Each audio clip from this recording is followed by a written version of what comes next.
Welcome, everyone, to the 12th episode of the Global Guessing Weekly Podcast, the podcast on all things geopolitics and forecasting. Today, we are joined by Michael Story and Tom Liptay, the co-founders of Maby. Maby is a forecasting platform to help companies and investors forecast better. Companies often have internal ways of forecasting revenues or market trends, but few use the more scientific techniques and methodologies of quantified forecasting that we like to explore at Global Guessing. Both Tom and Michael are renowned superforecasters and former employees of Good Judgement. Each of our guests today have extremely impressive CVs. Tom, if you guys will remember, was also on the right side of Maby last week, which we'll ask them to run through once we get started. First, Tom and Michael, welcome to the Global Guessing Weekly Podcast. Yeah, thanks for having us. Thank you. So we'd like to get started on both of your guys' backgrounds, both as super forecasters as well as business partners. How did you guys meet, and how did you guys get into becoming super forecasters? Well, crikey. So yeah, Tom and I think we first met when we were both just amateur forecasters who were volunteers with the Good Judgement project. So I think that's when we first met, wasn't it, Tom? We didn't we were actually employees at the time, and then we both worked at Good Judgement project for a while, and got to know each other there, and then we decided to tackle a new challenge on our own, and we paired off and did that. Yeah, and what drew you guys to the Good Judgement project? Did you guys forecast together on the same team while you're at Good Judgement? Well, during the research phase, Michael and I never forecast together. But then once there was the for-profit spinoff, I think we probably did at least a little bit of forecasting, just as on the super forecaster platform.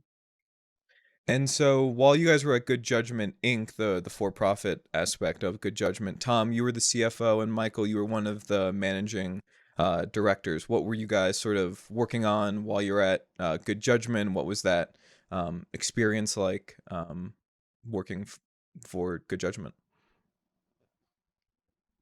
Well, it's very interesting. I mean, so to go for a research project to try and turn that into a business is not at all straightforward. Even if you discover some technology that works, it's not a guarantee that you can make that pay for itself. So, it's actually quite a challenge to kind of try to figure out how things will work in a commercial context away from a research one. So that was basically what we thought about all the time. So we had specific things we did, but that was basically the kind of the goal the whole time was how do you take this thing that we figured out how to do and apply it to kind of real world problems. So Tom and I used to do together, one of the things we would do is we would go to clients and do workshops with them and try and kind of figure out how we might be able to help them, or how things that we knew how to do might be of use to them. Banks and insurance companies and a lot of financial industry companies were quite interested in what we would do. So that's the main thing that we did together. And it's not a straightforward. It's bizarre how tricky it is actually to try and do that, because you're suddenly in a totally different context. And I'm sure we'll talk more about that today. But the social and structural context in which forecasting takes place is like a really big part of whether it works or not. And so when you go from a research environment where you've recruited volunteers, like Tom and me, we were volunteers, to a corporation or something where you don't have the same maybe you don't have the same level of enthusiasm or whatever, then you suddenly face a different set of challenges. So that's what we were always thinking about the whole time we worked together. And so sorry, go ahead, Clay. Yeah, just like what were you were talking about the transition from research into the commercial aspect. What did you find was the biggest impediment in terms of making that shift of forecasting from this very academic research based into more commercial applications? And what did you find resonated best when talking to potential clients? I'll add something there. I mean, there's a few different aspects. You can look at other people's forecasts, like you might on Metaculus, You can try to do forecasting in your own internal team, but I think forecasting on internal teams, you have to do there's a behavior change, and I think that is a major hurdle. Most people don't even know what forecasting is. Even once they know what it is, you have to convince them that it works. Once they know that it works, they have to convince their teammates or maybe their boss. They may not be comfortable with what could go wrong. Are there risks? Is this a threat to my status if I'm the boss and I'm having my teammates forecast on something that's important, and it turns out that um, one of my direct reports is a better forecaster than me? That could be scary to people. So there are all sorts of these potential hurdles that I think make it harder to adopt than I would have hoped. Would you say that it is more difficult or less difficult to sort of implement some of these, like this forecasting mindset into sort of these private companies versus government institutions? Or is it about the same in terms of those dynamics that you just mentioned? I'd say about the same. I don't know if Michael has a different answer. I think maybe the variance is higher in the private sector. I mean, they're also looking at different challenges as well, right? So in government, the government sort of is almost like the forecast customer of last resort, in that they basically have to forecast things that a lot of companies might just say, we're just going to try and stay away from that whole area. We just don't want to be exposed to that risk at all. So we don't care to quantify it because we just want to avoid it completely.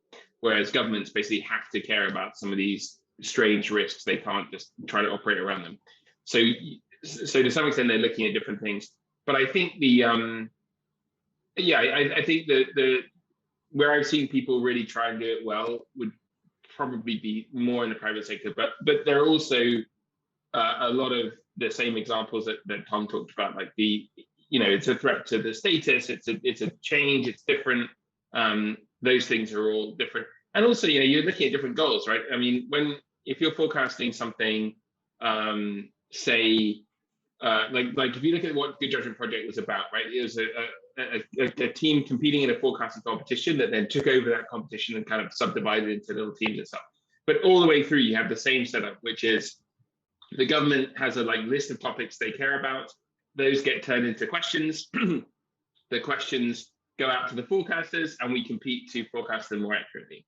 But things like that process of creating the questions, it doesn't matter if that takes quite a long time when it's a research project, because the goal is to just is to identify the most accurate forecasting teams, and within those teams, the best individuals. Once you're trying to do that commercially, you do have to care a lot about how quickly you can do things like that. And then you suddenly find these trade-offs, right? Because if you rush your question generation process, then you might have some ambiguous wording that you didn't notice, and then suddenly you have a problem. Then 6 months later, it turns out that half of your team were forecasting one thing that they had in mind when they were looking at the question, and that half, the other half looking at something else. So you suddenly face all of these different types of challenges as well that are logistical, not just to do with the psychology. But I would say that organizational psychology is probably the biggest factor. Were there certain characteristics, not discriminating between government consumers of forecasting and private sector consumers of forecasting, but were there sort of common characteristics between those consumers that made them more likely to embrace this idea of quantified forecasting? And then conversely, were there characteristics of organizations, both public and private, that sort of were less open to the idea of forecasting? I would say that it's difficult to tell. Characters of the organization, I think, is difficult to spot. I think it probably comes down to more to the selection of the type of people that are in that organization. So if it's a very analytical culture, and there are some real consequences for getting things right or wrong, and you've recruited people that are comfortable with that, then those tend to be more comfortable with that type of forecasting. So I don't think it's a coincidence that that the intelligence community is where all of this started, and that's where the most interest is. And that's true in other governments, not just the US government, but in the UK government is doing some interesting stuff there as well, and other governments as well. I don't think that's a coincidence that because you could argue that they have to care more about forecasting than anybody else, but I'm not always sure that's true. I mean, right, if you were the health department, you would care a lot about forecasting in terms of pandemic preparedness or any of those type of issues. So it doesn't naturally follow that it would be the intelligence community. But I think that when you see the comfort with which, the degree of comfort people have with analysis, then I think that's more of a guide. I mean, this is a bit inside baseball, but like within government departments, I would say you definitely notice the more analytical departments, because they tend to have like an EA chapter or something in the department. If they have an EA chapter, they're going to be fine with forecasting. If and by EA, you mean effective altruism. Yeah. So there's a big like effective altruism subculture in the civil service in the UK at least, and the bigger the EA chapter in that department, then the more confident you can be that's going to be fine. Whereas if it's like if maybe there's a little bit less of that analytical type among the people recruited there, you see that a little bit less, then it can be a bit harder. But we're talking about, I think our experience is still quite limited, so it's not a kind of like we can definitively say there's these easy signs to spot people that are likely to embrace this way of thinking.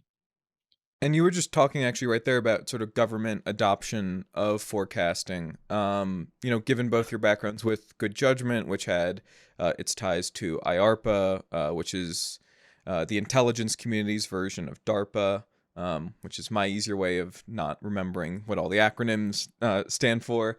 But you guys therefore must have as you were just alluding to in your answer, a decent knowledge about the intersection of quantified forecasting and government operations. You were just mentioning, health forecasting, intelligence community. Do you know the ways in which forecasting is being largely used by governments, and sort of what the sort of key impediments and barriers might be to not only the adoption of forecasting, but also making sure that, forecasts are being used for impact, not just sort of a thing that's also just sort of thrown into the analytical, tool chest? Well, sorry, go ahead, Tom. Tom, you throw away. No, this is your hour. You should take it. Well, I think that my answer is probably going to sound relatively pessimistic there, but my impression is that it is pretty hard to I think people are more willing to try something novel, and formal forecasting is still seen as quite novel on actually on inconsequential things. So if you wanted to, for fun, have a forecasting competition in your government department about who was going to win the Rugby World Cup, nobody would object to that.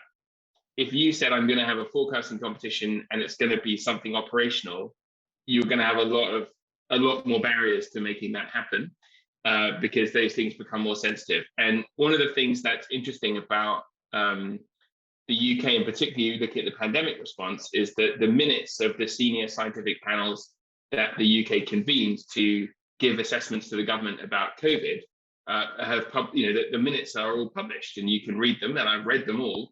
And there's very, very little formal forecasting there. It really is the old way of doing things. There's a meeting with the chair kind of gives their opinion, and the kind of diversity of views gets a bit squashed. And there are lots of things that would make you think as a forecaster, oh, hang on, you're not making the best use of this team of people. There are some nice things you could do that could really help you get better information out of this team and get more accurate answer out of this team, but they're not happening.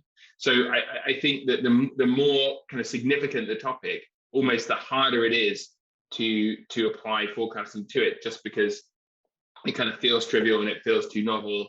And when the chips are really down, there's an instinct to revert to very traditional ways of decision making and traditional ways of gathering and disseminating knowledge inside governments. So I think that it's very, very hard to I think the more consequential the topic, almost the harder it is to formalize the discussion, and you can do that much more easily about something trivial. And in fact, I think in the minutes there is one example in the early pandemic period of formal forecasting, but it's limited to to something. I can't remember exactly what it was, but it was something like the number of beds that were going to come online in hospitals, right? So the hospital trying to increase the number of beds they could provide to sick people, and there was an effort to formally forecast that, and that shows up in the minutes. But like big stuff like is Taiwan going to suffer a devastating wave of COVID at last Christmas, is not forecast. That's just kind of discussed in a very in a way that would make us wince slightly to see to knowing that there's probably a better way to do that. And Tom, is that sort of the opinion that you share just regarding forecasting in government, within government bodies rather? Sorry, I missed that. Oh, I was just asking, do you share Michael's take on forecasting within government bodies? Yeah, no, Michael knows a lot more than I do.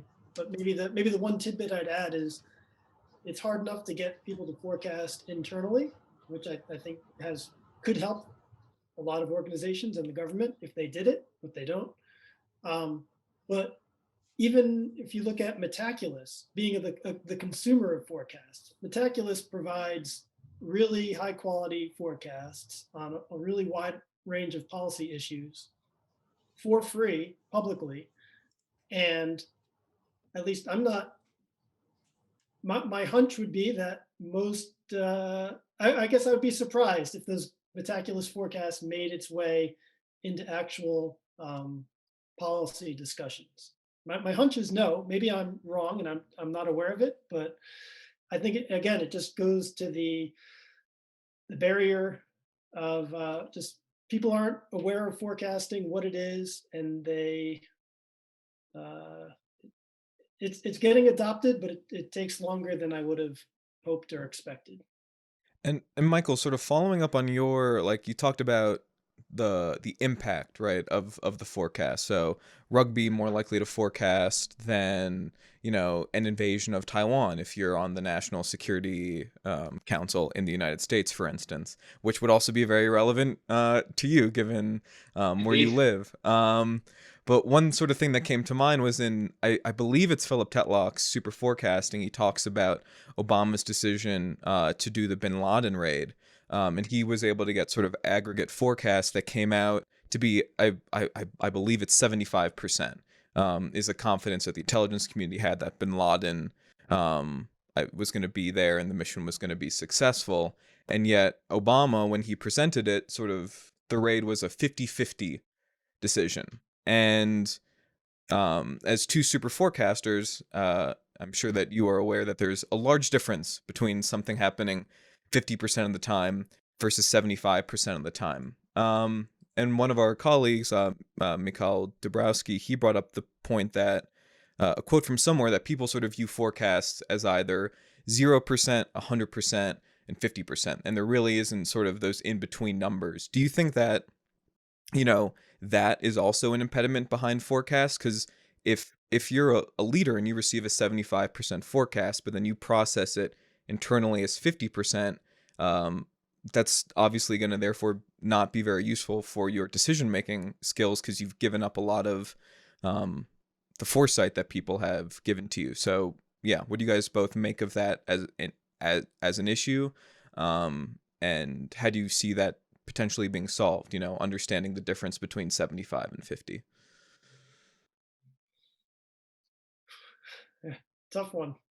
I mean, I think it probably is a real issue for all the reasons you just mentioned. My hunch is that we'll probably just use the 50-50 as a figure of speech, literally just not to mean literally 50-50, but they just slip into it to mean, well, it's between 20 and 80. So I like to try to give people the benefit of the doubt and hope that that's what Obama was talking about, and what a lot of people are talking about. But no, I think your general point, I think it gets to why it's hard for people to adopt this in the government. People aren't used to thinking in probabilities. So forecasting just seems weird to them. Does that mean that we sort of need more phrases to talk about probabilities, and sort of have like a new way of conveying, there's, having some sort of quick hand to differentiate between a 50-50 and maybe a 66-34, right? Because those fundamentally are different in terms of odd ratios and events happening. So do we need to develop a different sort of common vernacular when it comes to conveying probabilities? Do you think that might help? Well, there is something like that. I mean, the UK has something called the intelligence community assessment community in the UK has something called the probability yardstick, which is like which tries to do that, right? So it provides standard words that you can use to convey a range of probabilities. Right, there you go. You got it right there. So that's it. And in fact, that little picture you have on the right there, that is printed out on a little credit card size paper, like a little card, and that is given to analysts. So if they're in a meeting and they ever need to refer to these terms, they can whip it out of their wallet and they will have it on a card, and they can say, oh yes, I think it is highly likely that such and such. And so they're encouraged to do that. So that does exist, and it is used. I think it was most recently used, I might be wrong about this, but I think it was most recently used in the Novichok poisoning in Salisbury in the UK, where those chaps, that exile was poisoned with nerve agent, and the assessment was given, and it was read out in the House of Commons that it was like, highly likely that we think that the GRU was responsible for him, and that was and that was like almost certain. In fact, I think it was used, and that was the sort of technical use of almost certain to mean greater than 95% confidence of the analyst. So that does exist, but I would say that the actual flow of information to decision makers is horrible. I mean, it is awful compared to, like, this is great, right? But this is all intra-intelligence community. So this is like, mostly this is analysts talking to each other, and that's great if they're able to communicate more clearly between themselves. That's obviously a bonus. But if you look at the pandemic as an example, this is the first crisis that we've had since this kind of revolution in forecasting and assessment improvements. And you can really see where the holes are. And the information that leaders are getting is terrible, really, really terrible. Not because their own intelligence assessments aren't any good necessarily, but half the time they don't read them. They're getting stuff from the newspaper, and they really believe it. And if you and that is much more present in public. So if you think about a senior person, a senior decision maker, and their day. They probably watch some TV, they probably read the papers, they probably, if it's the UK, they'll have the radio on, the main political programs on the radio in the mornings, they probably listen to that. So the amount of media exposure they're getting is probably way more time than the amount of briefings, time spent in briefings from their own analysts. So actually the public message can be terrible, but just in terms of the amount of minutes it's repeated, the number of times it's repeated over the day, that will drown out the internal assessment. And you can see that with COVID, that these, terrible assessments that are dreamt up by a newspaper columnist, right, sitting like almost trying to be provocative or whatever, and those will feed into a decision in a way that shouldn't happen. So you're not just trying to provide a better intelligence assessment, but the amount of information going into decision makers isn't just formal assessments, it's all of this other stuff, much of which is so bad and just such low quality, but it's voluminous. And when you look at the terribly really bad decisions, a lot of it is driven by that. Not all of it, of course, but a lot of it is. And you can really see that improving the language in those assessments is great, but the problem is probably a lot more basic. And I think that's true of most types of problems, is that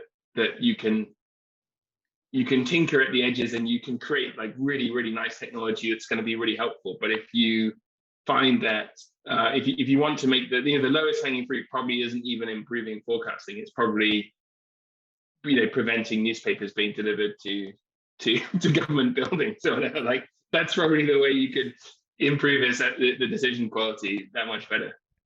Yeah, I don't want to get too political, but I just feel like I've read a lot, like articles from like 2010 about how the information flow from analysts and the intelligence community to, decision makers and policymakers needs to be better. And I feel like if I read articles in the early 2000s and in the 90s, I might also be reading the same thing.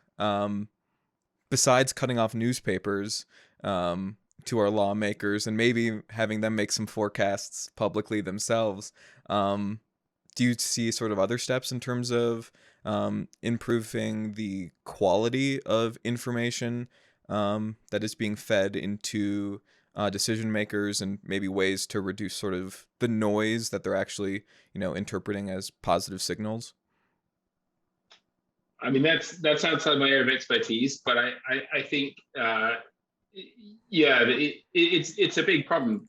And I mean, the issue as well is that there are just very, very few consequences for providing bad information or bad signals. So again, looking at the pandemic, this is sort of the perfect thing where we can test all these theories, right? We have this crisis, lots of things were unforeseen, lots of things were foreseen. You can follow all the decisions, and certainly in the UK, because there's this tremendous transparency about publishing all these minutes, you can actually track ideas as they make their way through different committees, and then they appear, in this panel, and then suddenly it pops up a week later in this thing. You can follow it all through. And I think the big difficulty is there really aren't any, like if you had been on any of those panels and you had made very accurate assessments, there really wasn't any benefit to you in doing that at all. So the person who I think has basically the strongest track record of all of the UK government scientists is a guy called Stephen Riley, who I rate very highly, but nobody knows who he is. I mean, he is a good guy, right? But nobody knows who he is. He's not famous. There's really no recognition. He's not been appointed to any of these. He's not going to get a knighthood. He's not going to get any of the rewards that gave to the people who made horrible predictions, like terrible, catastrophic predictions that they were totally confident in and resulted in these massive waves of death. And and so there's really there's not really much in it for you, right? So even if you want to give a better assessment, there's really very little reward in doing so. Your likelihood of getting a promotion or a new job or an honor in the UK, of course, people are always thinking about becoming Sir somebody something or Lord somebody. That really doesn't depend on your forecast accuracy. So it's very difficult. But I don't know how you could change that, because there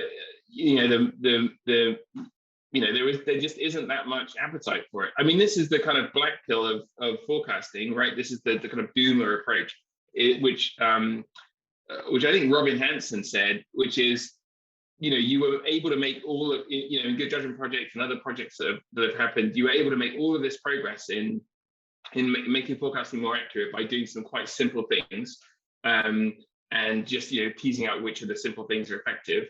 But that was kind of there waiting to be discovered for quite a long time.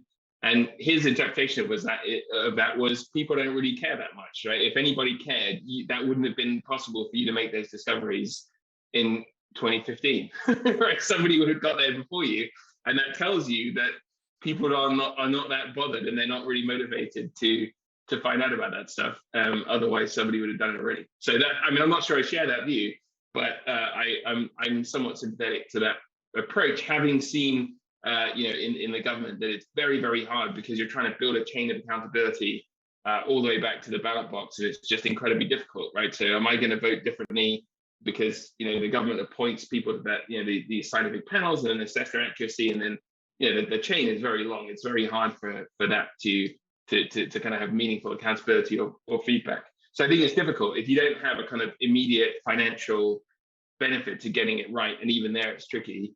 It just is really hard. I don't really have a particularly strong suggestion other than to say, let's have a different political economy. But that doesn't really help, does it? So now I think we want to turn to Maby a little bit and hear a bit about that project. Tom, we tried giving our hand at describing maybe at a high level in the introduction, but if you wouldn't mind, Tom, just giving a brief overview for the people who are watching about what Maby is, and then also what the Delphi method is of forecasting, since Maby has automated that system to make it a bit easier to practice. Yeah, I'll try to give. I'll give a high level overview. Michael can fill in what I miss. It Maybe is an app that anyone can use. It's free. It allows you to do forecasting with your own organization or group. And what it's attempted to do is take the best of what was learned from the Good Judgement project and make it more realistic for a real world application. So in the Good Judgement project, people collected forecasts every day. If you wanted to do well, you had to maybe devote 2 hours. I probably devoted 2 hours a day to forecasting. That's not realistic in a bank or a government institution. But what you can do is you can make spot forecasts. So we've changed that with the app. The app only asks you to make a forecast once, and then it scores it later. We've made the comments anonymous so that when you're looking at what other people think, you don't know who said it, and that can avoid anchoring on, what your boss thinks or trying to just do what someone important thinks. It gives you the leeway to be more honest in your assessment. What else does it do? The Delphi process overall, it's basically automating the Delphi process. So the Delphi process, everyone makes their first forecast independently. I guess that's a key step before you see what everyone else thinks. And that leads to a wider diversity of opinions, again, where it helps you avoid groupthink. Then you get to see what everyone thinks, but anonymized, you vote for it, and then you can do an update round. And one of the interesting things is you can measure whether the updated forecast is more accurate than the initial forecast. So when Michael and I do this with a group, it typically might be 15 minutes for a certain question. And you can empirically measure whether the group's forecast got better during that 15-minute session, because you have the group median for round one and you have the updated group median. And of course, one question doesn't matter, but over many questions, you can see whether your round two accuracy scores are better. And what's the benefit of? So you say to avoid groupthink is why in the Delphi method, everyone gives their first forecast independently, and then they see everyone, then they update. Is there sort of in the Delphi process a point where after rounds of updates there comes a consensus, or is consensus done by aggregation of forecasts? Well, I think it really doesn't matter whether there's a consensus. That's one of the beauties of forecasting. You can, even in the Good Judgement project, I was on a team and you discuss it and people will just hold different opinions, and that's fine. Nothing wrong with that. At the end of the day, you'll get to see who gets the better score. Is there a benefit in terms of, trying to get to a consensus? Have you guys noticed that either with people that have used Maby or your background in super forecasting? If you sort of eventually reach a consensus, if that ends up being more or less accurate than if just everyone kind of sticks to their own beliefs throughout and just sort of updates based on what they read from other people? It's a good question. I guess I've almost never seen people reach a consensus. I've maybe one of the learnings from the Good Judgement project is I was really surprised at how wide the range of forecasts was, even on my own team with totally reasonable people. Like discussed, everyone had the same information and just thought different things. I mean, it was normally you were within the same range, but in a 13-person team, it was entirely reasonable to have one person forecasting 5% and someone else forecasting 40%. That would not surprise me at all, where the group median was maybe 20. So, and I don't think there's anything wrong with that. Hmm. And for both of you guys, as you sort of were working on Maby, and sort of building a platform, an elicitation platform for forecasts, did you learn sort of new things about the forecasting process? Has that sort of informed the approach that you make to forecasts, by sort of working on this sort of more technical aspect of forecasting? And sort of what were those, and how did you learn them? And sort of by the same token, quickly, could you also speak to just the process of building something like this, and sort of the steps that you went when you first had the idea to sort of the execution? Um, well, I think the Delphi process has been around since the 1960s, invented by the Rand Institute. Um, but there was no way if you wanted to follow it. My understanding is most people who did it would do it over long periods of time. They do paper and pencil because it's hard to collect everyone's independent forecasts otherwise. And so the making the app allows you to actually run the full Delphi process in a room, in 15 minutes. And in terms of making it, basically, I had wanted to see this app for a very long time, and so I essentially taught myself some web development, basically starting from ground zero in order to make this app. So that's why it's still a bit rough around the edges. No, I mean, I think we think it's great, and it doesn't seem like there are many other, if any other, platforms or suites of tools like this out there on the market. So I think, um, yeah, it serves a very important purpose, which is really useful.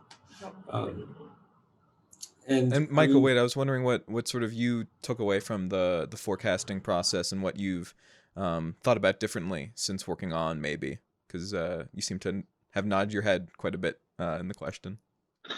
Yeah, I think I think that the surprise is always the user reaction, right? I think that's a common thing that people find when they try and build something and then expose it to people, and you're often surprised by how people use it or how they react to it. And I think that it's a thing that Tom mentioned, which is I think a lot of people don't believe that that it's possible to improve your forecasting with some simple tools. Like I think they, empirically it is possible, and people don't reject that information, but they don't grok it. They don't really feel like that's doable. And I think the thing that most surprised me is how people's reaction to seeing that empirical information that you because all the forecasts are recorded, it's all there, it's unambiguous. You can go back and say, look, here's what you thought before you had a chance to discuss with everybody, and here's what you thought afterwards. You can see the improvement, you can see all of these effects. And I think I think the surprise is how in doubt that was for people, and then how what a big deal it is to suddenly see, oh, that it is empirically true that we perform better as a team by doing some of those fairly simple things that are not, they're not hugely onerous. It's not like you have to go and disappear for a day and have some horrible hard work process, right? Like just doing some simple things along the meeting that you would normally do can get you quite a big benefit. And I think seeing people experience that and learn that when they previously didn't was the kind of big surprise for me, is how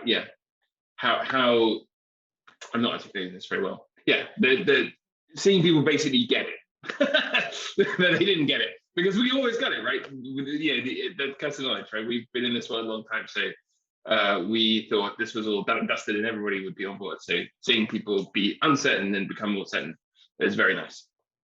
What I think is interesting is I think most of the people we've worked with, once you experience it, it means a lot more. It's very hard to describe to someone in the abstract. They don't quite get it until they do it. And then once they do it, almost everyone kind of agrees it's a benefit. But most places still won't actually do it themselves, even if you give them a free app, and even if they've been through the process, they agree it works, they still won't do it. And my only conclusion is that there's these hurdles. It's a behavior change that's just really hard to do. My analogy I always think of is like is like a diet. Like I might want to lose 10 pounds, and you could come to me and give me a diet that's going to help me do that. But I might not do that. Most people probably won't do that because it requires a behavior change on my part, and that's really hard. Dieting is hard. But now imagine you're asking a group to change. So now it's not even an individual, it's the whole group has to do something different. It's that much harder. And I think that honestly, that's my big takeaway from Maybe and even Good Judgment Project. It's just really hard to change behavior. And Tom, you've talked about before, sort of the time horizon for forecasting as a practice becoming more mainstream. Do you feel like having a tool like this? I know you said it's still rough around the edges, but if it were to be more refined, do you think a tool like this that sort of minimizes the friction between your average person in a company, let's say, and forecasting might speed up that timeline a bit? Yeah, well, that's the hope and goal. And we do. It's interesting. At the beginning of a year ago, I think no one was interested in forecasting themselves because everyone was scrambling to deal with coronavirus. We have seen more people using the app in the last 3 months, so that's just an interesting data point. I think people are less overwhelmed. Um, yeah, I'd love it if people use it. Even at this point, happy to support people honestly just for free because I think it makes the world a better place and I find it rewarding. But maybe just one other like aspect of using like this app is you can see whether the forecasts are more accurate. It provides the scoring and calibration curves, but I think it allows meetings to be more effective even aside from that because you can ask a question, and then everyone gets to write a comment anonymously, and then everyone gets to vote for the comments. So Michael and I have seen instances, even firsthand, where you ask a question about management that probably no one is going to be brave enough to raise their hand and say something really critical about their boss when everyone knows it's coming from you. But using this process, they wrote a fairly critical comment, and then it went to the voting, and it was the top voted comment. So it uncovered this sentiment, which probably wouldn't get uncovered in any other way. Basically, one person was brave enough to write a super critical comment. No one else did. But then when it came to voting, everyone, again, the voting is anonymous. That comment got really highly upvoted. And it was really clear, like, okay, guess what, guys? Everyone in this room is pretty concerned about this thing, and no one has the guts to say it because it's really risky. And so that's a benefit that you get, again, from using the app that has nothing to do with scoring that I think can make meetings more efficient, more effective. Can you prevent certain people from voting on a comment? So if you're talking about management, can you say, these people can't vote, so then we don't tank the question score, and it can still show up? Well, If not, the way it is now, everyone can vote on everything, and it's coded so that no one except for the admin, who's me, can see what happens. So it's hidden from anyone who uses the app. There is no way to uncover who said what or who voted for what. that's very good. I definitely can think of a few instances myself when that feature would have helped, especially with meetings. But again, just to circle back, it uncovers these unsaid things, and if you really want to get to the truth, it helps you. But if you're the boss, that could be pretty risky, right? Because now you're actually giving everyone a way to say something pretty critical about yourself, and that can be scary. Risky in terms of for a company perspective, it's obviously the opposite of risky because now you're understanding, you have more complete information on people's Right. assessments. But yes, from Yeah. a personal and ego perspective, very risky. Absolutely. Well, I think that those kind of fears and risks can play into the lack of adoption. And that actually kind of goes back. I think it was David who was David Mannheim in episode 2 of The Right Side of Maybe, who said that forecasters really have to be sort of detached from the outcome. Like you don't you don't care if a certain event happens or not. And it almost seems like in order to adopt forecast, you have to sort of take a detached personal view on things that are being forecasted, that sort of you're asking questions on too. It's not just from the forecaster's perspective, but in some way from the consumer and the elicitor for the forecast as well. Would you two agree on that assessment too?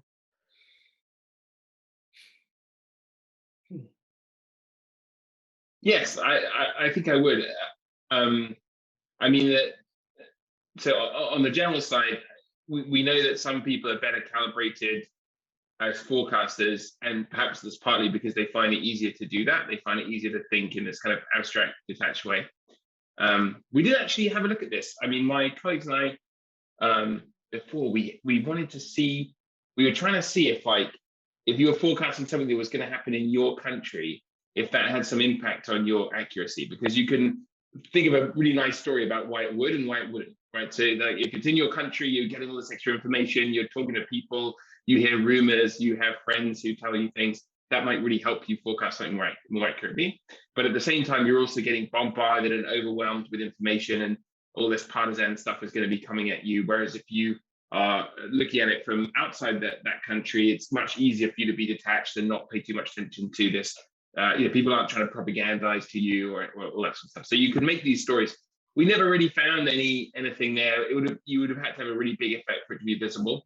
But I think there's an element of that. But I think you draw on something really important when you say that the sort of characteristics of a good forecaster are also the characteristics of a good forecast consumer. And we know that not everybody is a good forecaster, and it kind of makes sense to think that not everybody is a good forecast consumer either. So it's going to be, some people are just going to find that inherently hard. To speak to a specific example of what Tom was just talking about, looking at the pandemic again, that's the first crisis we've had since this has all happened. So it's a really nice case study. So what happened there is in the UK, at least, right? Initially, there was this plan to just let the country get infected. That was the standing pandemic plan, was to not really do anything to prevent infection. In fact, the UK pandemic planning said there's no point trying to prevent, you cannot prevent a pandemic. So just, it's going to happen. So that was the kind of starting point. That's the anchoring position. So the science team who came in, they started with this document that they were given that sort of started that position. And then gradually they changed to a view saying, no, you probably can stop this, or at least you can slow it down, and here are things you can do. So this gradual change happened. And obviously, the longer that it took for that change to happen, the worse the pandemic got until they switched views. So the ideal problem that Tom and I would love to have been there is, the first moment that the first members of those panels start to say, are we 100% sure that this is right? Are we sure that this is not possible? Right? We're hearing from other countries that they are going to attempt to stop the virus or slow it down. Are we absolutely certain that this can't be done in the UK? The first person to say, hey, I think we're wrong about this, and we've been allowing this disease to spread thinking it's inevitable, and in fact it's not, and we can stop this and we really have to, that is a very difficult position for that person to be in. And we can't prove it, but I think it's likely that whoever it was that said that first, and we don't know who that is, somebody did, that they would have said it sooner had they had the opportunity to do that anonymously. And there were probably a lot of private doubts circling. And in fact, that's true. A lot of people who've written about their experience of the pandemic, like Kelsey Piper, who writes at Vox, said the same thing, that she privately had this feeling that this was going to get pretty bad, there was going to be a problem, but didn't write about it publicly for a little while because there was all this social pressure to not do so, which is not a criticism of her at all, because that pressure is really heavy, and I can totally understand why people would experience it. But I think giving an anonymous out for people to vent some, to voice some concern without being embarrassed, or if they're wrong, that people are going to look at them like they're an idiot or whatever. Having this anonymous way to raise a concern is super important. And I think when you look at these changing assessments and how quickly they change, it's really hard to see a world in which having this anonymized commenting and anonymized voting doesn't help that change happen much faster. Mm-hmm. Well, great. Now we are at the very special part of the episode, which is the rapid fire round. All guests on this podcast have to make a series of rapid fire predictions, and especially in this episode, we're making 2 changes to the rapid fire round. First of all, we're going to normalize the resolution dates on all these questions. Historically, we've been asking in the next, X years or months. We're going to now start putting in dates so we can start tracking everyone's rapid fire forecast under the same questions. Ooh. And you guys are the first 2 that'll be asked 2 new questions as well. So let's start off with the first one, which is by 2026. What is the likelihood that Russia annexes more territory in Eastern Europe? 2026. Okay, well, we should practice what we preach. I'm going to write mine down, and you can do the same, Tom, so that we don't throw each other off. Oh yes. How about we give you guys the 4 questions, and then we'll do a reveal of all of them at the same time. All right, sounds good. Yeah. Would the current Ukraine count as an annexation? Yeah, it would. If it was more territory from Ukraine. Okay. Correct. The second question is, what is the likelihood by 2030 there is definitive evidence, a clear scientific consensus of evidence of alien life? This could be single cellular organisms. This could be from all the way from single cell organisms all the way to UFOs and Roswell and all of that stuff. Anywhere on that spectrum. And this could be evidence of currently living life or evidence of past living life. It doesn't have to currently be alive. That's by 2030. 2030. The next question, this is a brand new one, and it's a question that we've forecasted ourselves on Metaculus Mondays. What is the likelihood that a majority, so 4 of the following countries, United States, United Kingdom, Japan, Canada, Australia, South Korea, and what's the last one? It's the Quad and the Five Eyes, that they boycott the Beijing Olympics. US, UK, Australia, Canada, New Zealand, Japan and South Korea. No offense, Japan and New Zealand. Apologies about forgetting. And then the last question is, what is the likelihood that Saudi Arabia and Israel establish official diplomatic relations and normalize relations by 2024? 2025. 2025, sorry. 25, okay.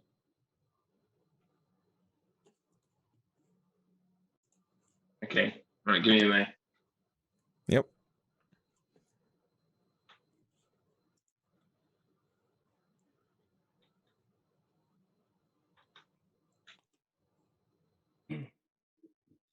I'll make a forecast that the median of Michael's and my forecast will be better than either one of us. It's a pretty good forecast. All right, are we are we ready? Pencils down, as it were. Yeah. Sure. I had 20, 10, 15, 30. Okay, so let's do this question by question. Andrew, do you want to go through them? Sure. So we can start from the bottom, next record back to the first question. So what did y'all both have for the question regarding Saudi Arabia and Israel normalizing diplomatic ties by 2025?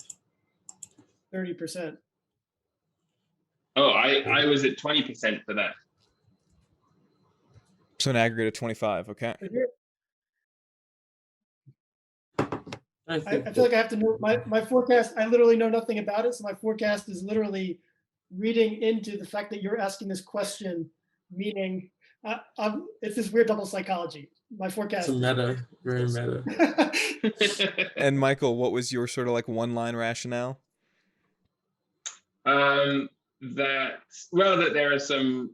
there are increasing friendly relations. UAE is going to do it.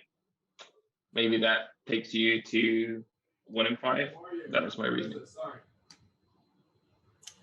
Awesome. So let's go to the second question then. What did you all both have for the question regarding the Olympic boycott with the Five Eyes and the Quad? I was at 35. I was at 15%. Ooh, a Okay, little bit more divergence there. One-line rationales. Tom, why don't you go first? Again, same as before, I literally know nothing. So I'm literally starting with a base rate of like boycott is small, but like you're asking me the question, so it's probably higher than I would have thought. And Michael? Well, there's a fair number of countries. The boycotts have happened in the past, like during these political tensions. So it doesn't. And then the tensions are going up a little bit at the moment.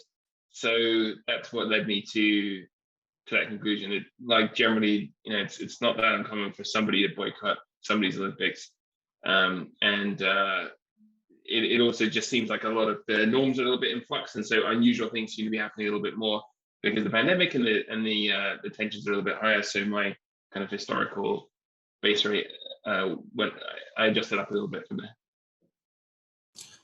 Great. For the penultimate question, alien life by 2030. What do we have for that question? So could you remind me? Just I'm sure you did say, but I've forgotten. I was just thinking about it.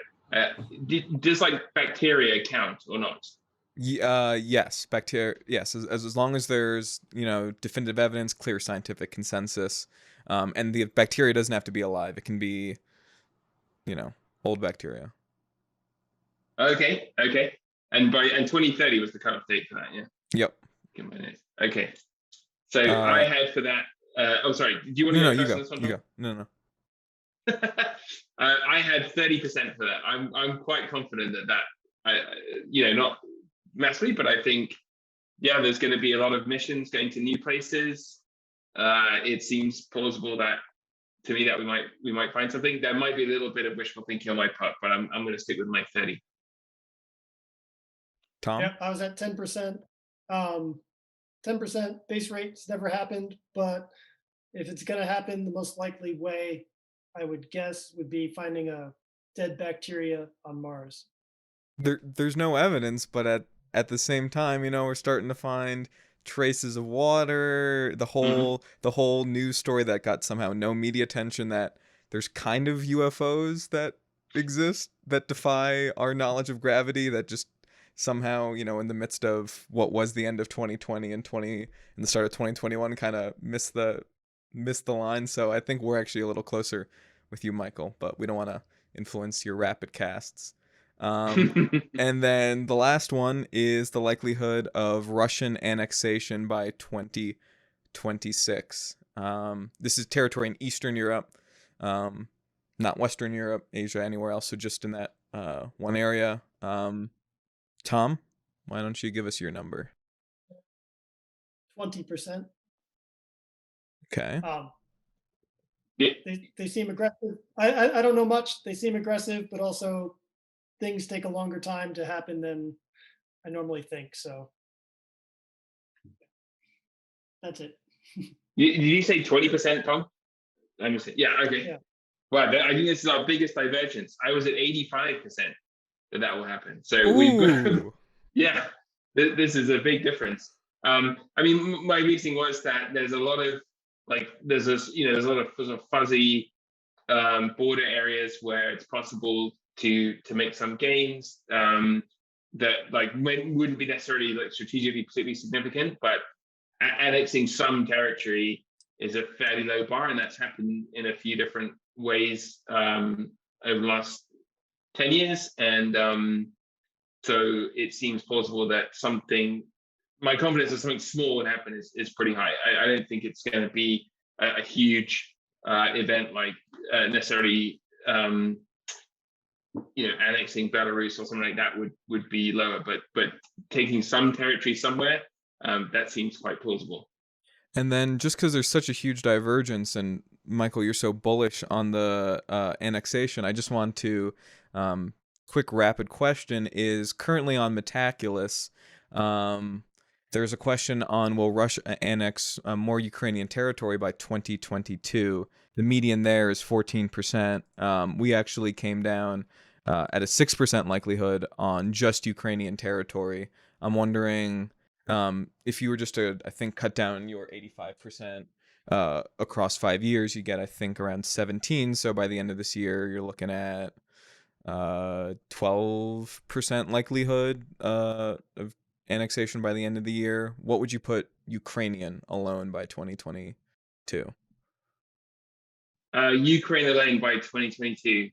I would say most of that would be, In the Donbass most of region, my or... probably would be Ukraine. But there's also the Baltic states. Sometimes there's tensions there. Belarus. I mean, it's less likely. Belarus obviously is the other one that you got to leave a little bit of room for all of those to happen. But I think I think it's Ukraine that would be significant, right? Some consolidation. There's little salience in the kind of de facto control line that could be cleaned up. That would account for most of my assessment, is like closing some salient in Donetsk. Mm-hmm. Okay, so you are right actually around the metaculous median right now. So maybe we should rethink our forecast then, because we are not super forecasters. I know. Michael and Tom, it has been great to have both of you guys on the 12th episode of the Global Guessing Weekly podcast. Where can people find both of you guys? Anything exciting coming up in the near future that you'd like to tell our audience about? Should have thought about that. Well, I'm mostly available on Twitter at MW story like a storybook. That's me, or that's me. If you, I guess, if you have any tips, I've not long since been living in Taipei. So if you have any tips about things to do in Taipei, or people I should connect with here, then do send them my way. I've been meeting lots of friends of friends here, and it's been very rewarding so far. So any Taipei tips, I'd like to hear them. Yep. I'm on Twitter as well. And you can also find our emails at the Maby.app website. You can find them if you go to Maby.com and go to the About page. You will find both of their emails there if you'd like to reach out. All right, Tom and Michael, thank you guys so much for joining us. And this was the 12th episode of the Global Guessing Weekly podcast. Thanks, everyone. Bye.